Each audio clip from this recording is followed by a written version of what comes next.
Good morning বন্ধুরা। তো আজকে গণেশ পুজো। তো দেখো, তো এখন ঘরের সমস্ত কাজ টাজ করে পুজো দিয়ে বেরোতে বেরোতে আমাদের 11টা সাড়ে 11টা বেজে গেছে। তো এখন চলে যাব বাপের বাড়ি। তো এখন ওখানেই 2-3 দিন থাকা হবে, যেহেতু পুজো আছে, 2-3 দিনের আয়োজন আছে।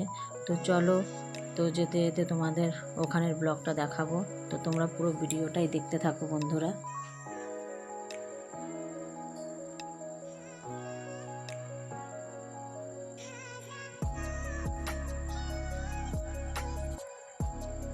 তো দেখো, চলে এসেছি বাপের বাড়ির কাছেই। তো এখন ওখানে গিয়ে তোমাদের দেখাচ্ছি। তো দেখো, আমার এই মেজদি ঠাকুরের ভোগ তৈরি করছে।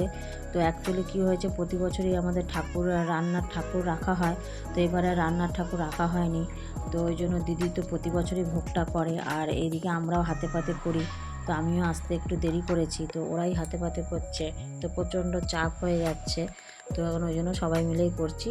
তো তোমার দাদা ভাইও এখন লেগে পড়েছে রান্না করতে। তো মা আর তোমার দাদা ভাই এখন এই ভাতও হয়ে গেছে। তো এখন তরকারি হবে, যেহেতু দুপুরবেলা সব খাওয়া দাওয়া হবে।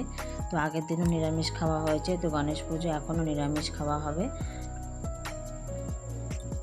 তো এত সবজি দেখতে পাচ্ছ, তো এই সবজিগুলো সব রাত্রের জন্য। তো রাত্রে খিচুড়ি আর ঘ্যাট হবে। তো এখন যেটা রান্না হচ্ছে, তো সেটা আমরা এখন দুপুরবেলা সবাই খাবে।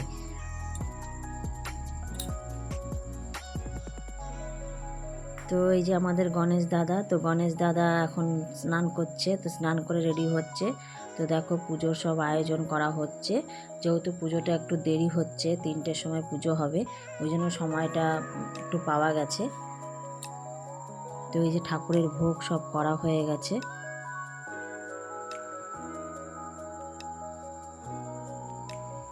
তো এই চলে এসেছে আমাদের গণেশ দাদা। এখন গণেশ দাদাকে সব সিংহাসনে বসিয়ে তাকে ভোগ টোগ সব আয়োজন করা হবে, তাকে সব দেওয়া হবে। তো পুজোটা এবছর বাইরেই করা হচ্ছে, ভিতরে অনেক গরম, তাই জন্য হয় না। তো সবাই মিলে বসতেও পারে না, তাই জন্য বাইরেই করা হচ্ছে। তো এই যে আমাদের ঠাকুরমশাই চলে এসেছে। তো ঠাকুরমশাই আমাদের পাশেই থাকে। তো আমরা জেঠু জেঠু বলে ডাকি। তো এই জেঠু খুবই ভালো পুজো করে।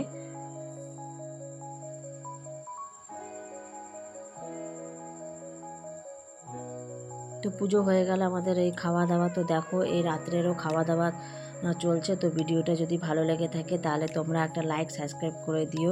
গুড নাইট বন্ধুরা, ভালো থেকো, সুস্থ থেকো।